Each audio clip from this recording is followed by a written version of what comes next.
On the show today, I'll be talking about the cold-blooded murder of Rayshard Brooks, another black man killed on Friday by the police, white officers. My discussion today will be based on information I have gathered so far. Please don't judge me. And I'll be looking at it from three different angles, really. I mean, what led to that moment? What does that moment actually means? What exactly are we dealing with?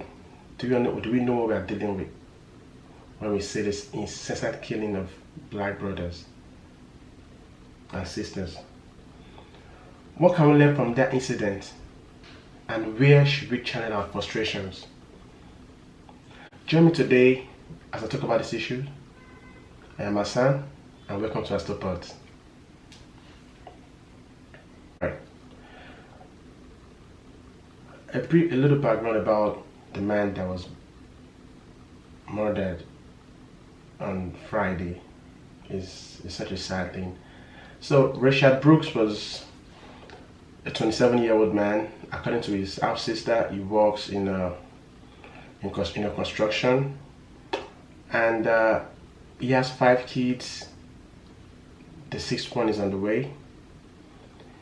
And based on the video we all saw by now, he was cooperative, and he had admitted that he was drunk and that he wouldn't meant to be walked on. And the thing happened when they were trying to, to cough him up, because it was.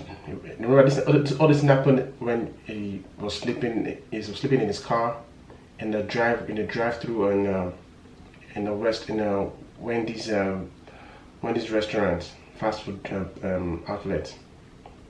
Okay, so now that's the brief history of Mr. Rayshard Brooks. But this is the thing, though.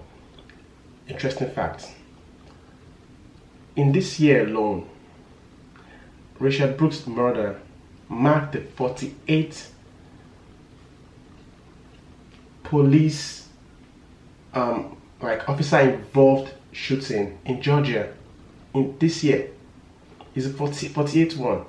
So that tells us something about what is going on in Georgia. Now, of course, many activists and civil rights have denounced it. Top on the list is the Reverend James Woodall. Is the president of the NAACP, the National Association of Advancement of Colored People. He told reporters that, quote, while Atlanta is often called the Black Mecca, the Atlanta Police Department has a continued history of antagonizing our community. Now, that's the crux of my whole conversation for this first point, which is basically there's an history, a well-identified history of mistreatment of the black people down south and subsequently all over America, all over the country. And this, like I said, is emblematic of the fact that the police as we have it today is like a foster child of slave patrols back in the 1800s and late 1700s. There were slave patrols, and what did they do? Essentially, their job was to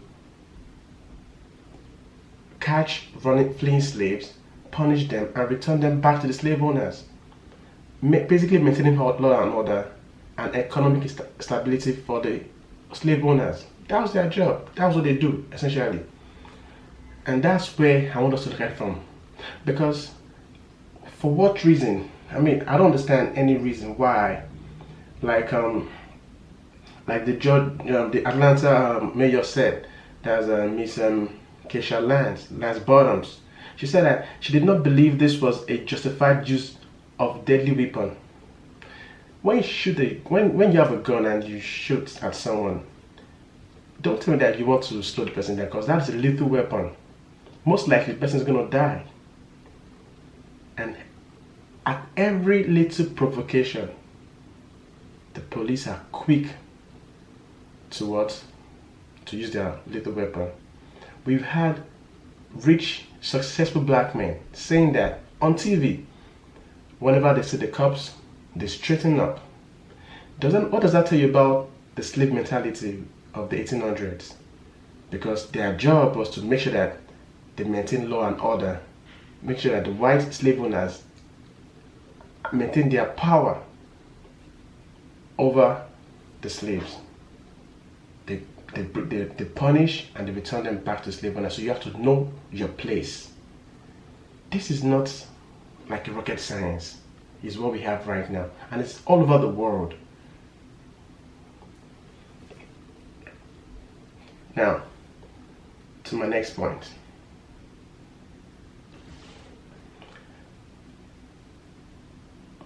Understanding the root cause of what we are dealing with is very, very important, because I've heard a police officer, a former police chief, say that the media is trying to make the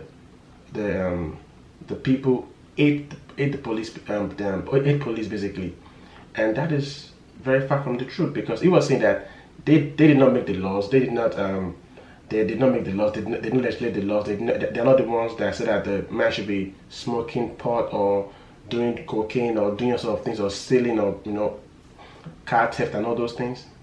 Yes, that may be right, but as much as that may sound, it's equally baffling that an officer will play ignorance to the fact that they are the weapon with which governments implement their agenda.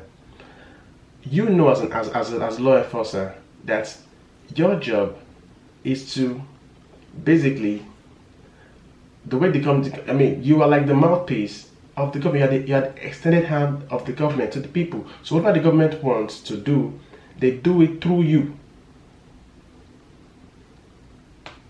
So when the people are mad at you, is that they are mad at the government, because you cannot fight the police officer, because it's like you're fighting the government. All of these things is all intertwined together, and we need to be continually re-educating ourselves to understand the trends and the way things are shaping up in our communities. I believe I don't understand why we have a lot of white officers in black communities. I don't get that. And another interesting fact to point out is that now people will say that all lives matter. Yes, we all agree, but black lives matter, and because the blacks are going to have been most mistreated in this country and all over the world, basically. In this country, for instance, in Minneapolis, let's start with Minneapolis, they have for every cops have shot and killed black people 7 times more than they have done the same thing to white people in Minneapolis. In America as a country, the cops have shot and killed black people twice as much as they've done to white people, in a country where the blacks are just less than 13% of the population, yet they are being killed twice more than the white folks. Yet they are overrepresented in the country's jail and prison system. That is something wrong. Something's wrong with the system, and that is where I want us to look at it from the angle of the system. Now, I like that Miss Erica Shields resigned. That was very patriotic of her. But she had a quote that I really, really found interesting. She said, "It is time for the city to move forward and build trust between law enforcement and the community they serve." That is a profound statement, because there's a huge disconnect between the police, and she honed up to that. I like that, and the community, because I don't understand why a fleeing man is to you a threat to your life that you have to fire your gun. He's running away, you have his car. There's a disconnect, and there has to be something with the orientation that they're giving these officers while they're in police academy. That's what you have to look into. How are you recruiting these officers? From which background are they from? Have you done your due diligence before recruiting them? And is there a continual change in terms of like advancement and reorientating them with basic things and basic informations? Now, we have many people have come out and talk about it, and I like what this representative from California said. He said that the killing of Black Americans by the government have got to stop. Like I said, because the police is an extended arm of the government to the people. So when you back the police, it's because that means you're backing the government. When you fight the police, you're fighting the government. And so for everybody that the police has killed, it's basically the government is killing them. I like that statement. There are so many other quotes like that. And Stacey Abrams said that we should demand. She said the killing of Brooks demands we severely restrict the use of deadly force. That's another profound statement. So that's what I'm talking about, the way we train these officers. They are supposed to be trained to be expert in de-escalating volatile or hostile events. So if the form of de-escalation is by firing a lethal weapon, I think there's something wrong with the way we are training our officers. And that's why I'm not going to be comfortable with someone like Joe Biden, that is part of the people that set up this current security system, criminal system in America, that's basically militarized police officers. We have to militarize them. I'm not a big fan of canceling police because they do a lot more than that. But I think defunding them and putting the funds in the right places is a step in the right direction. Why do I say that? In the case of this man, two cases now that we've had so far. In the case of George Floyd and Brooks, Rayshard Brooks, there were civil cases that, he spent a fake bill. You don't need to go and call a police officer that has a lethal weapon to come and fix that. If they had an effective social work kind of infrastructure in place. He was sleeping in the drive-thru. You can call people that will help him move his car, like social workers or whoever that will be in charge of that kind of scenario. You don't always have to apply force in everything you do. That's my argument here. The police officer should not be involved in every little thing, because they are also human beings and they are bound to make mistakes. And I think so we have to break their system down and make it more human friendly, more civil. Killing our people in astronomical numbers should not be encouraged. And that will lead me to my last point, that where should we channel our frustration? To the politicians. We have to keep protesting. We have to keep letting them understand where we stand and what we want done in our communities. Let them know what we want right now is defund the police, is equal opportunity for everybody, regardless of your color, creed, or orientation. That's what we want. The whole world is talking about it. And I saw a picture of President Nixon that says that the buck stops here. President Trump, you've got to address the nation. You've got to understand. I know it's a very tough situation because you have a political base that are largely not in support of racial, whatever they want to call it. But it is your job, because you're not the president of your political base alone. You are the president of America, to address Americans and let them understand that you understand what they are saying, you understand their concerns, and you are making moves to addressing those issues. Because before now, I've said it before, you are doing greatly, amazingly for the people of color, and I still believe that you're a better option compared to Joe Biden. And one last point I will leave before I go is I watched the interview today by Chris Wallace when he interviewed Dr. Ben Carson, and he asked him a question, and the question is about, has Ben Carson's parent ever had has Ben Carson and his wife ever had a talk with their sons?